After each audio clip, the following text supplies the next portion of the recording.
Section 7.5, Climate Change. So we all know that if you leave your car out in the sun to go shopping or something like that, and you come back and you open up the doors to your car is generally hotter on the inside than it is on the outside.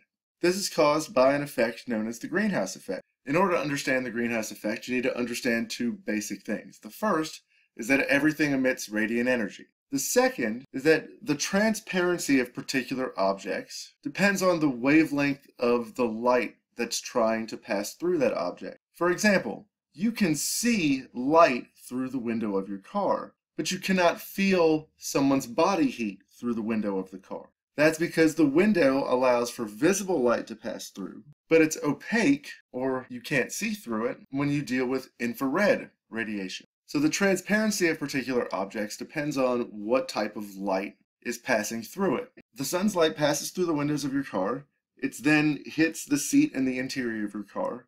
It's absorbed by those objects. However, when it's re-emitted as infrared radiation, as heat radiation, that heat can no longer escape through the window of your car, and it has nowhere else to go.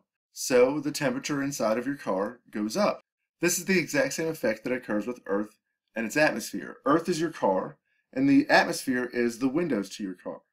The sun's light comes in and goes through the atmosphere just fine. It's absorbed by the Earth, but when it's re-emitted, that heat radiation that's being emitted back out into space, all of that heat cannot escape through the atmosphere because of gases like carbon dioxide. So the terrestrial radiation gets trapped, and the temperature of Earth goes up, just like the temperature of the inside of your car goes up.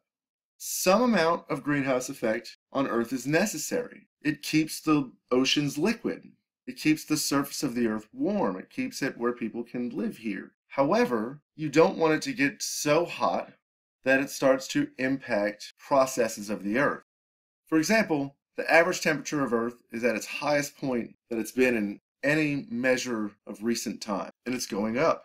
Increased levels of carbon dioxide and methane that are released into the atmosphere trap more and more of the terrestrial radiation, and it heats the Earth faster. It's basically like putting more tint on the windows. The inside of the car is going to get hotter faster. There is consensus among scientists that the Earth is warming too fast, and that this is due to humans and human actions of releasing gases into the atmosphere.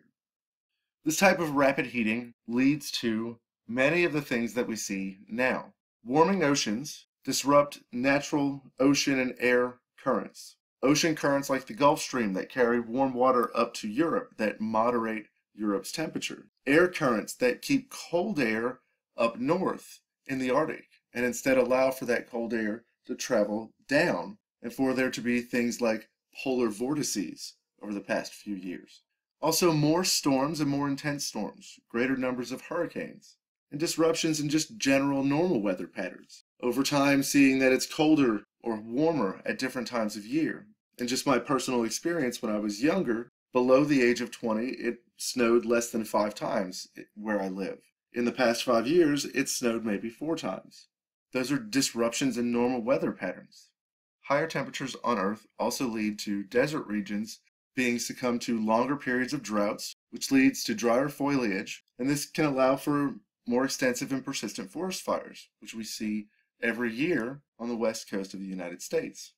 Finally, the more polar ice that melts over time, caused by an increase in the temperature, the oceans begin to rise, the level of the oceans begin to rise. And you can see this now in places like Venice, where Venice is known for its canals through its streets. But sometimes when the right tide effects comes, Venice can have water in their shops and businesses. And this is not the way that it was years ago. These collective effects are known as climate change. The warming of the Earth contributes to the change in the way the Earth's climate behaves. We know what happens if we allow the greenhouse effect to continue unchecked. Our nearest neighbor in the solar system, Venus, has an atmosphere that is 96% carbon dioxide. And even though it is not the closest planet to the sun, it is the hottest planet in the solar system and has an average temperature of 460 degrees Celsius. That temperature is entirely due to being overrun by the greenhouse effect, by all of the sun's energy being trapped as it's emitted back from the planet.